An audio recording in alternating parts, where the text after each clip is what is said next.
Hello, আমার তো সিঁদুর খেলা হয়ে গেছে। মনটা খুবই ভারাক্রান্ত। মা আবার ৩৬৫ দিনের অপেক্ষা কিভাবে যে কেটে গেল বুঝতেই পারলাম না। যাই হোক, এখন তো খুশি মনে খুশিভাবে মাকে বিদায় দিতেই হবে, তাই হাসতে তো হবেই আমাদেরকে। তো দেখো, এখন একটুখানি আমি বাড়ি এসছি, প্রচণ্ড গরম লাগছে। আর মনের মধ্যে তো একটা আনন্দ ছিলই।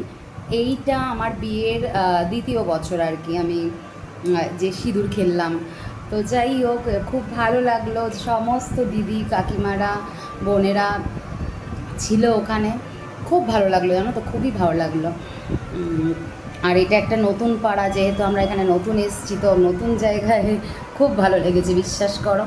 আর আমি দেখো আজকে একটা লাল রঙের, দেখতে পাচ্ছ, লাল রঙের সুন্দর করে সেজেছি, লাল রঙের একটা শাড়ি পরেছি।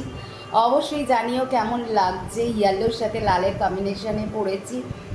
আর সুন্দর করে সাজার চেষ্টা করেছি, খুব ভালো।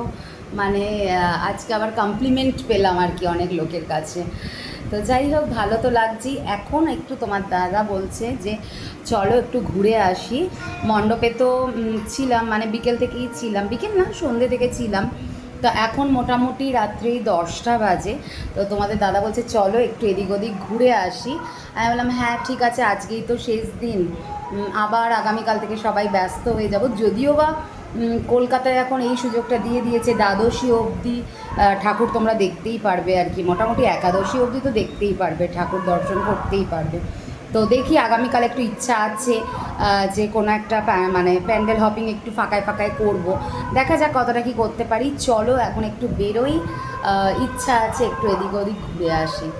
চলো তাহলে বেরোই।